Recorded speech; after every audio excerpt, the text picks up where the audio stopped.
Welcome to exam with me. हमारे YouTube channel exam with me आपका स्वागत है। अभी तक हम लोग प्रैक्टिस सेट करवा रहे हैं। आज का हमारा जो प्रैक्टिस सेट है वो केमिस्ट्री के क्वेश्चन से बिलोंग करता है। तो चलिए अपना टाइम का मैनेजमेंट करते हुए देखते हैं अपने क्वेश्चंस कौन कौन से। पहला क्वेश्चन है, तापमान के केल्विन पैमाने पर जल का क्वथनांक कितना होता है। ठीक है, किसकी बात की गई है? जल के क्वथन पॉइंट की, क्वथनांक के। ठीक है, और किसके पैमाने पर? केल्विन पैमाने पर। 100 केल्विन या 373 केल्विन या 273 केल्विन या 212 केल्विन। तो इसका होता है 373 केल्विन। ठीक है, चलिए अगला क्वेश्चन देखते हैं। अगला क्वेश्चन है आपका, दूध निम्नलिखित में से उदाहरण है किसका? निलंबन का, पायस का, जेल का या झाग का। ठीक है, किसकी बात कर रही है?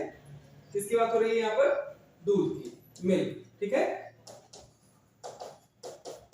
ठीक। तो मिल्क एक प्रकार का क्या है? पायस, यानी ऑप्शन बी इसका सही आंसर है। ठीक है, ऑप्शन बी सही है। ठीक, चलिए अगला क्वेश्चन देखते हैं। अगला क्वेश्चन है, बारूद निम्नलिखित में से मिश्रण है किस चीज का? ठीक है, तो बारूद मिश्रण होता है सल्फर और आपका चारकोल और नाइट्रस का। ठीक है, कौन कौन सी चीजें? चारकोल होगा, ठीक है, नाइट्रस होगा और कौन सा होगा? सल्फर होगा। ठीक, यानी ऑप्शन इसका सी करेक्ट आंसर है। नाइट्रस, सल्फर व काटकोला यानी चारकोल, चारकोल की बात हो रही है। चलिए अगला क्वेश्चन देखते हैं। अगला, खाद्य परिरक्षक प्रिजर्वेटिव के रूप में सर्वाधिक उपयोग में लाया जाने वाला पदार्थ है। ऑप्शन ए है सोडियम कार्बोनेट, ऑप्शन बी है एसिटिकम, ऑप्शन बी है आपका, यहां से बी रहेगा, थोड़ा सा मैनेजमेंट नहीं हो पाता है, आप समझ लीजिएगा। बी है आपका अम्ल, टैक्ट्रिक अम्ल, और डी है आपका बेंजोइक अम्ल। तो क्या होता है? बेंजोइक एसिड ही होता है।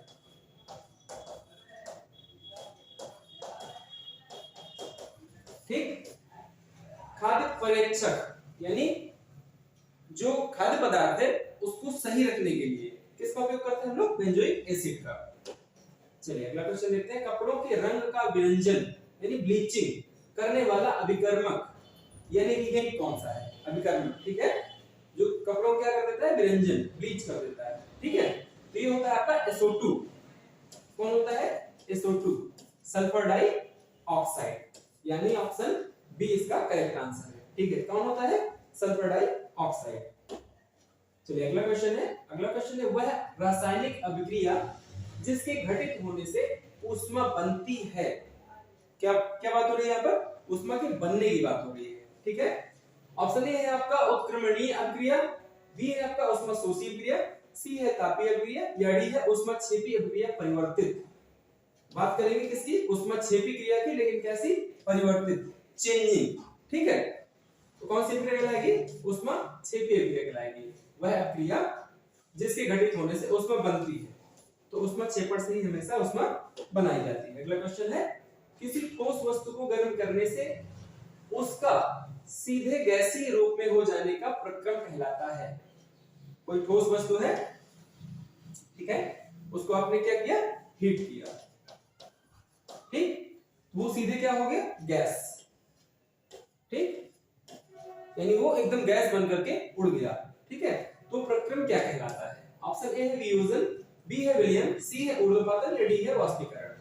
क्या कहलाता है? वो ऊर्ध्वपातन कहलाता है। जैसे इसका उदाहरण क्या है? एग्जांपल है इसका कपूर। ठीक है, कपूर आप ऐसे ही टेंपरेचर में रख देंगे नॉर्मल में, तो कपूर क्या होता है? ऊर्ध्वपातित हो जाता है, यानी उड़ जाता है। ठीक है, चलिए अगला क्वेश्चन देखते हैं।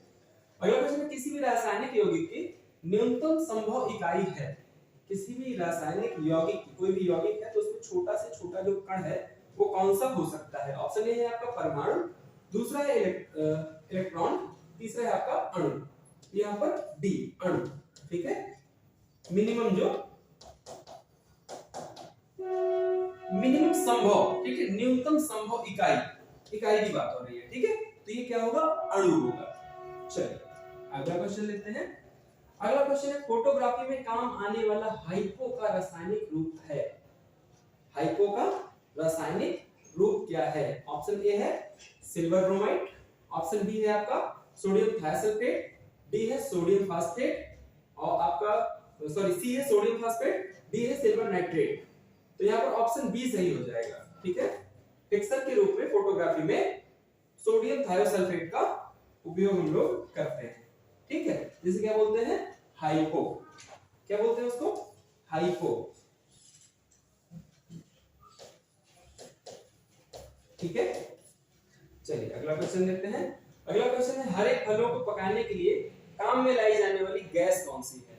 ठीक है, जैसे आपके कच्चे फल होते हैं, आम वगैरह है, उनको अगर पकाया जाना होता है, उनको भंडारण करते हैं, उसके बाद उन्हें पकाते हैं, तो उनको पकाने के लिए कौन सी गैस हम लोग यूज करते हैं? क्वेश्चन ये पूछा गया है। पहला है एथिलीन, दूसरा है प्रोटॉन।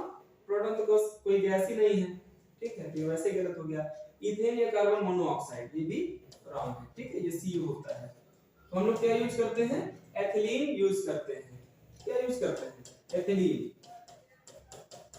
हरे फलों को पकाने के लिए। चलिए अगला क्वेश्चन, प्राथमिक सोने की शुद्धता अभी कैरेट में पूछी गई है। 32 कैरेट, 24 कैरेट या 22 कैरेट। तो जो शुद्ध सोना होता है, प्राथमिक सोने का मतलब ही क्या है? शुद्ध सोना। शुद्ध सोना, ठीक है, वो कितना होता है? 24 कैरेट। ठीक है, कितना होता है? 24 कैरेट। यानी इसका ऑप्शन सी, बी मान लीजिए आप, अरेंज में लिखा है बी सही हो जाएगा, 24 कैरेट। ठीक है, चलिए अगला क्वेश्चन देखते हैं। चलिए अगला क्वेश्चन है हमारा, पेट्रोल में टेट्राएथिलेट निम्नलिखित कारण से मिलाया जाता है। मतलब किस कारण से पेट्रोल में टेट्राएथिलेट मिलाया जाता है? इसे जमने से रोकने के लिए, इसके क्वथनांक को बढ़ाने के लिए, इसके प्रज्वलांक या स्फुरोक यानी फ्लैश पॉइंट को बढ़ाने के लिए, या डी इसके एंटी नॉकिंग दर को बढ़ाने के लिए। तो अगर पेट्रोल में आप टेट्राएथिलेट मिला रहे हैं तो इंजन के जो एंटी नॉकिंग सिस्टम है उसकी दर को बढ़ाने के लिए इसको मिलाया जाता है। यानी ऑप्शन इसका डी करेक्ट आंसर है। ठीक है, चलिए अगला क्वेश्चन देखते हैं। अगला है आपका, गन्ने की शक्कर को ग्लूकोज तथा फ्रक्टोज में जल अपघटित करने वाला एंजाइम कौन सा है? चार ऑप्शन इसमें दिए गए हैं। पहला है लाइपेज, दूसरा है जाइमेज, तीसरा है इन्वर्टेड, चौथा है आपका डाइस्टेज। तो गन्ने की शक्कर को ग्लूकोज तथा फ्रक्टोज में जल अपघटित करने वाला एंजाइम है आपका इन्वर्टेज। क्या है? इन्वर्टेज। ठीक, यानी ऑप्शन बी इसका सही है। अगला है आपका, प्रयोगशाला में संश्लेषित किया जाने वाला पहला कार्बनिक यौगिक कौन था? ठीक है, यूरिया, मीथेन, एसिटिक अम्ल या एथिलीन। तो जो प्रयोगशाला में पहली बार संश्लेषित किया गया था कार्बनिक यौगिक, वो था आपका यूरिया। ठीक है, NH2 CO NH2। ठीक है, अगला है आपका, मानव के द्वारा सर्वप्रथम प्रयोग में लाई जाने वाली धातु कौन सी थी? ठीक है, तो अगर आप हड़प्पा संस्कृति देखेंगे तो वहां पर किसका जिक्र मिलता है? तांबे का। किसका जिक्र मिलता है? तांबे का। कौन सा ऑप्शन है इसमें? Option B. तो सबसे पहले कौन सी धातु उपयोग की गई मानव द्वारा? तांबा।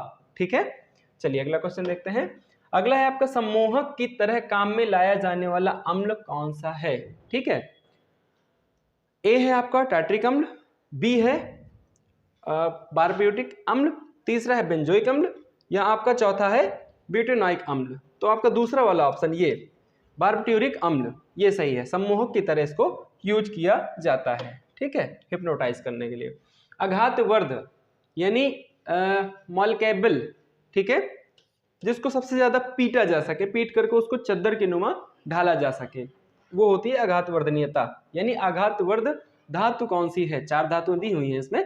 पहली है प्लेटिनम, दूसरी है लोहा, तीसरी है चांदी, चौथी है आपकी सोना। तो सोना ही है जो सबसे ज्यादा क्या होती है? आघातवर्धनीय होती है। ठीक है, और सबसे ज्यादा तन्यता का भी गुण इसी में होता है। ठीक है, 1 ग्राम तार से आप 1 ग्राम तार से 1 किलोमीटर तक का क्या बना सकते हैं? 1 ग्राम सोने से, माफ करिएगा, AU होता है इसका प्रतीक। यानी अगर 1 ग्राम सोना है तो उससे आप मैक्सिमम 1 किलोमीटर तक का तार बना सकते हैं। ठीक है, इतनी ज्यादा ये तन्य होती है। और यही क्या होती है, सबसे ज़्यादा आघातवर्धनी होती है। यानी उसका उतनी ही जितना कम होगा उतना ही वो आपका चद्दरनुमा ढह सकता है, यानी आघातवर्धनीय सबसे ज़्यादा होती है सोने की धातु। अगला है आपका कृत्रिम तौर पर गैसोलीन उत्पादन के औद्योगिक प्रक्रम को क्या कहते हैं? सवात्से और सेंड्रेनसन्स, फ्रिडले क्रॉफ्ट्स अवक्रिया, या फिशर ट्रॉप्स प्रक्रम, या हावर प्रक्रम। ठीक है, तो कृत्रिम तौर पर गैसोलीन उत्पादन की औद्योगिक विधि क्या कहलाती है आपकी? फिशर ट्रॉप्स प्रक्रम। ऑप्शन सी सही है। क्या कहलाती है? फिशर ट्रॉप्स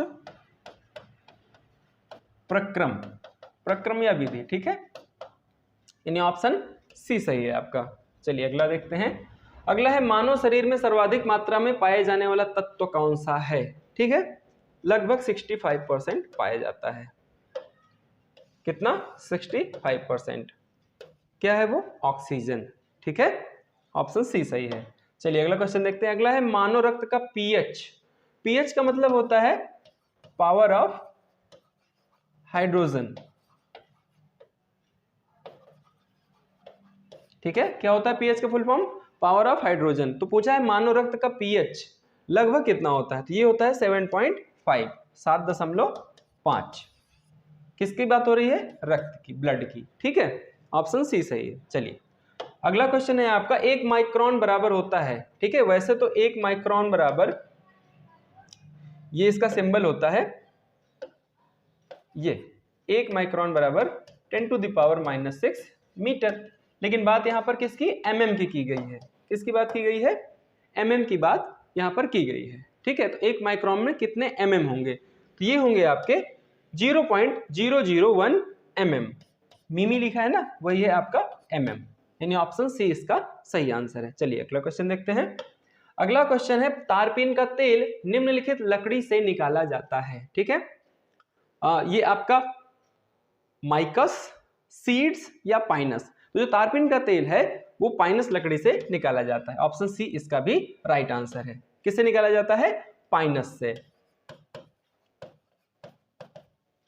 ठीक, पाइनस लकड़ी से तारपीन का तेल निकाला जाता है। चलिए अगला क्वेश्चन देखते हैं। अगला, लार की प्रकृति कैसी होती है? उदासीन, क्षारीय, अम्लीय या उभयधर्मी? तो ये होती है आपकी अम्लीय। ठीक है, एसिड की। ठीक है, एसिडिक। कैसी प्रकृति होती है लार की? ये आपकी अम्लीय प्रकृति होती है। अगला है, कागज पर पुराने उंगलियों के निशान निम्न से डेवलप किया जाता है। किस चीज से डेवलप करना है आपको ये बताना है। सिल्वर नाइट्रेट विलयन, सार्वत्रिक धूसर चूर्ण, यूनिवर्सल ग्रे पाउडर, या निहांद्रीन H2O2। तो इसको आप, ये धूसर चूर्ण होता है, उसके द्वारा आप क्या कर सकते हैं? डेवलप कर सकते हैं कागज पर पुरानी उंगलियों के निशानों को। तो ऑप्शन बी इसका सही है, सार्वत्रिक धूसर चूर्ण यानी यूनिवर्सल ग्रे पाउडर। जो पुराने कागज होंगे, कागज पर पुरानी उंगलियों के निशान होंगे, उनको धूसर चूर्ण से आप डेवलप कर सकते हैं। यानी डेवलप करने का मतलब उनको समझ सकते हैं, किसके फिंगरप्रिंट है ये। चलिए अगला क्वेश्चन है, परिशुद्ध एल्कोहल में जल का परसेंट कितना पूछा है। ठीक है, क्वेश्चन पूरा कर लीजिए। परिशुद्ध एल्कोहल में जल की मात्रा, ठीक, 100%, 200%, ऐसा कहीं कुछ नहीं है। उसमें होगा 95% एल्कोहल और 5% जल। तो सिर्फ बात जल की हुई है ना, तो इसको आप डी ऑप्शन करके बता दीजिएगा, 5% जल। ठीक है, यानी परिशुद्ध एल्कोहल में जल की मात्रा कितनी रहेगी? सिर्फ 5%। चलिए अगला क्वेश्चन देखते हैं। अगला है अभ्रक, यानी जिसे क्या बोलते हैं इंग्लिश में? माइका। माइका का मुख्य उपयोग क्या होता है? बिजली उद्योग में, कांच और पॉटरी उद्योग में, भांडकर में, कुछ हिंदी में लिखा हुआ है, पॉटरी समझ लेंगे आप लोग। कांच और पॉटरी उद्योग में, पेट्रोलियम शोधन में, या इस्पात के कारखानों में। तो जो अभ्रक का उपयोग है वो कहीं ना कहीं तापीय ऊर्जा बनाने में भी उपयोग होता है। तो इसको क्या समझेंगे? बिजली उद्योग में। ठीक है, मुख्य उद्योग इसका, मुख्य प्रयोग।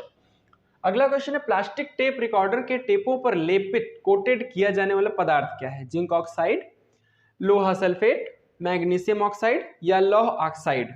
ठीक है, तो ये आपका आयरन ऑक्साइड होता है। क्या होता है? Iron oxide. मतलब इसका या इसे क्या बोल सकते हैं, लॉ ऑक्साइड, हिंदी में ये लिखा हुआ है D option, law oxide, iron oxide या लॉ ऑक्साइड। तो प्लास्टिक टेप रिकॉर्डर पर कौन सा होता है, लॉ ऑक्साइड, ठीक है, ऑप्शन डी सही है। चलिए अगला क्वेश्चन देखते हैं, आईसी चिप निम्नलिखित में से किसकी बनी होती है, क्रोमियम की, सिलिका की, सिलिकॉन की या लॉ ऑक्साइड की। तो जो आईसी चिप होती हैं आपकी वो बनी होती हैं सिलिकॉन की। किसकी बनी होती है, सिलिकॉन की, ठीक है, यानी ऑप्शन सी इसका करेक्ट आंसर है, ठीक है। चलिए अगला क्वेश्चन देखते हैं। अगला क्वेश्चन है, अस्पतालों में सांस लेने वाली ऑक्सीजन नली में ऑलरेडी क्या आ गई, ऑक्सीजन आ गई। ऑक्सीजन नली में ऑक्सीजन और किस गैस का विलयन यानी मिश्रण होता है, nitrogen, organ, helium, carbon dioxide.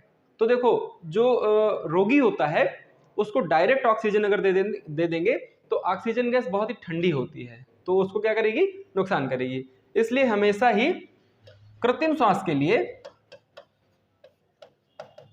कृत्रिम श्वास हेतु, ठीक है, O2 प्लस He यानी ऑक्सीजन और हीलियम का क्या देते हैं, मिक्सचर। ये होती है कैसी, ठंडी, ये कैसी होती है, गर्म।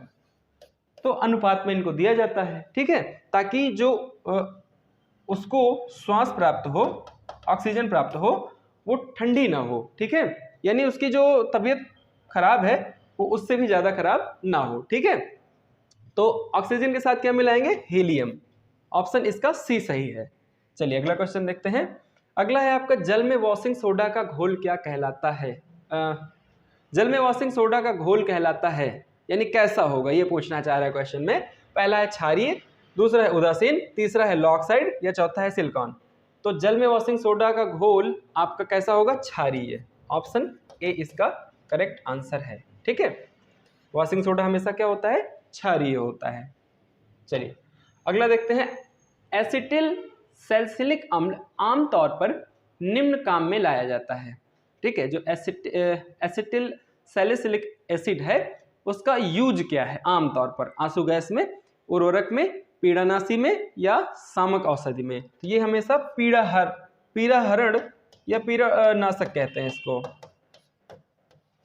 क्या बोलते हैं, पीड़ानाशक, ठीक है।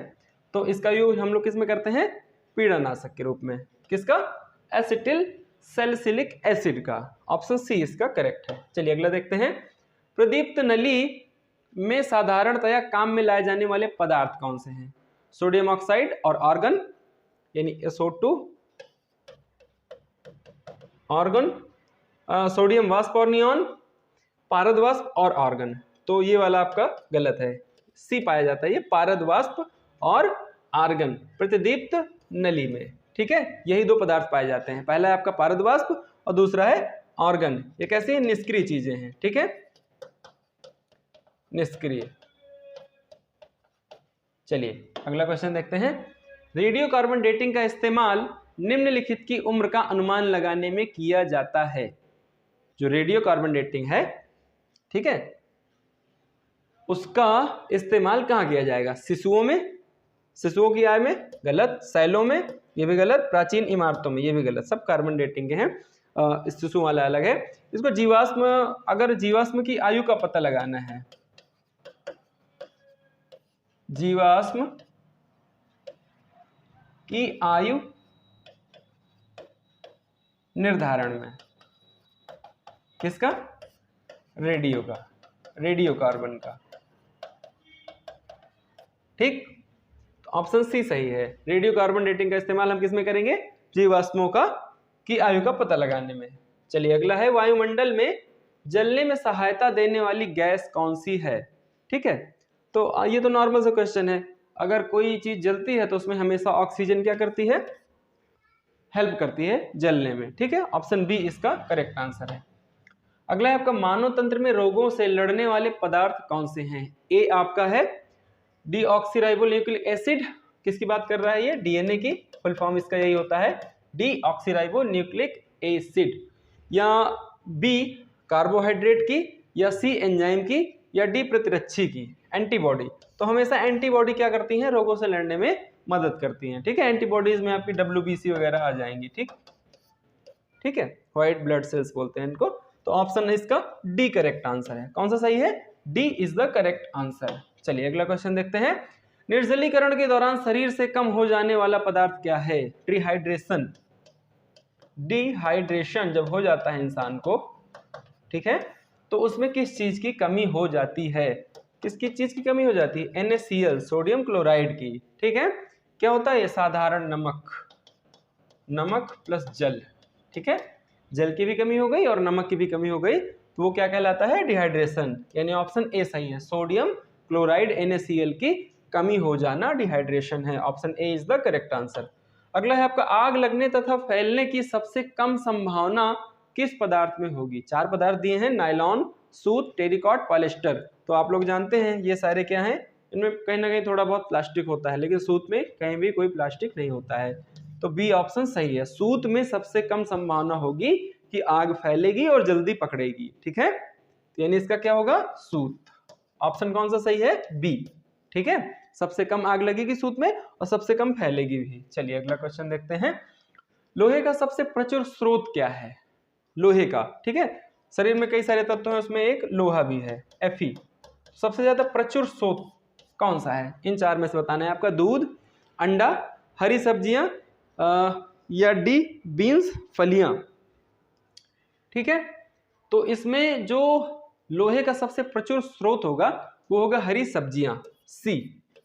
क्या होंगी? हरी सब्जियां। अंडे से भी मिलता है, लेकिन सबसे ज्यादा हरी सब्जियों से आपका Fe लोहा मिलता है। ठीक है, ऑप्शन इसका सी इज द करेक्ट आंसर। चलिए अगला क्वेश्चन देखते हैं।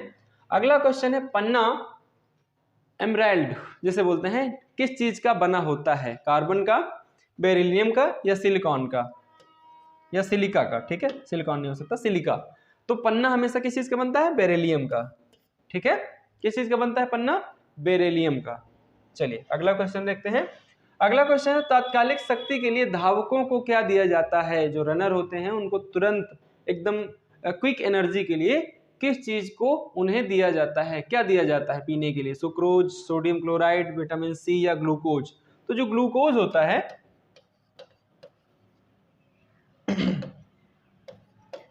ग्लूकोज, ये क्या करता है? क्विक एनर्जी देता है, क्विक एनर्जी गिवर माना जाता है। ठीक है, तो क्या दिया जाएगा? अगर धावक है कोई तो उसे रनर यानी ग्लूकोज दिया जाएगा तुरंत, ताकि उसको तुरंत एनर्जी मिले और वो अच्छा परफॉर्मेंस कर पाए। ठीक है, ऑप्शन डी इसका करेक्ट है। अगला क्वेश्चन है आपका, बीज बोते समय सामान्यतः काम में लाई जाने वाले उर्वरक में होता है, क्या होता है? आपको ये बताना है कौन सा तत्व होता है? पोटास, विटामिन सी, ग्लूकोज, या नाइट्रेट? तो बीज बोते समय जो सामान्यतः होता है उर्वरक, फर्टिलाइजर, उसमें होता है आपका नाइट्रेट। क्या होता है? नाइट्रेट, बीज बोते समय वाले में। ठीक है, उसके बाद वो बदल जाते हैं, दूसरे सारे डीपी वगैरह उड़ा ले जाते हैं। ठीक है, चलिए अगला क्वेश्चन, इसका ऑप्शन डी सही है। अगला क्वेश्चन है आपका, भोजन पकाते समय अधिकतम नष्ट होने वाला पदार्थ कौन सा है? अधिकतम क्या चीजें हैं जो नष्ट हो जाती हैं? तो अगर आप खाने को बहुत ज्यादा पका देंगे तो सारे ही विटामिन खत्म हो जाते हैं, लेकिन फिर भी पकाना तो पड़ता ही है। तो उसमें क्या? वसा, प्रोटीन, कार्बोहाइड्रेट, या विटामिन? तो क्या सबसे ज्यादा? विटामिन नष्ट होते हैं। ठीक है, भोजन को पकाते समय। चलिए ऑप्शन डी इसका भी सही है। अगला क्वेश्चन है, रेफ्रिजरेटर में प्रशीतलक का काम करने वाला द्रव है। प्रशीतलक यानी ठंडा बनाए रखना, किसकी बात कर रहा है? प्रशीतलक की, ठंडा बनाए रखने वाले की।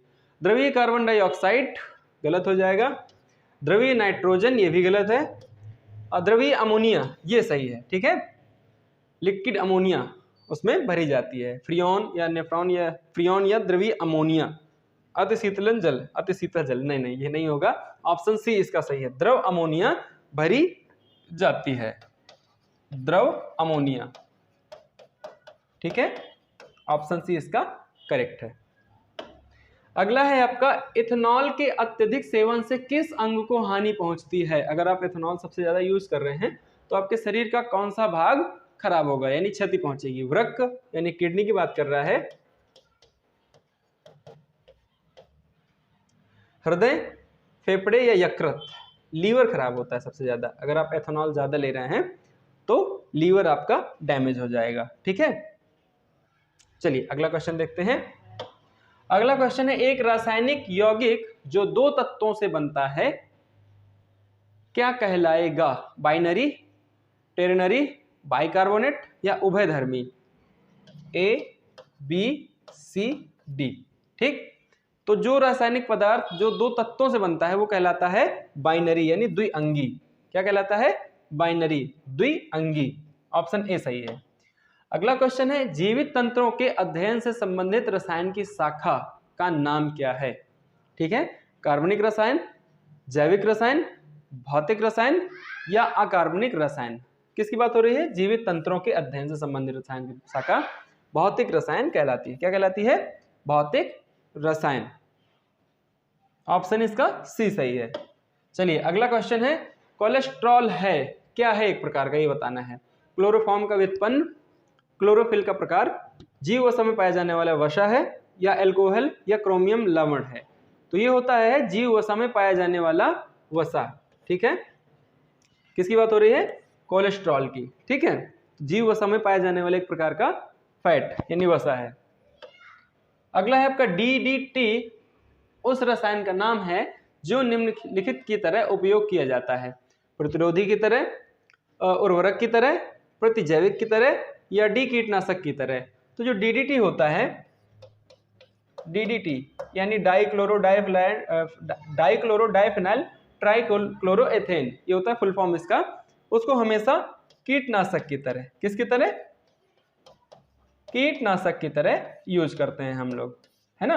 तो ऑप्शन इसका डी करेक्ट हो जाएगा। किसकी तरह यूज करते हैं? कीटनाशक की तरह यूज करते हैं। चलिए आज के लास्ट क्वेश्चन है, आसानी से झाग नहीं देने वाला जल क्या कहलाता है? मृदु जल, कठोर जल, भारी जल या खनिज जल? तो वो जल जो आसानी से झाग नहीं देते कठोर जल कहलाते हैं। कौन से जल कहलाते हैं? कठोर जल। ठीक है, इसका ऑप्शन बी सही है। तो आज के लिए केमिस्ट्री के सिर्फ इतने ही क्वेश्चन हैं और आप इन वीडियोज को शेयर जरूर कर दिया करिए और अगर आप चैनल में नए हैं तो सब्सक्राइब भी करें। थैंक यू एग्जाम विद मी के लिए अपना कीमती समय देने के लिए बहुत बहुत धन्यवाद।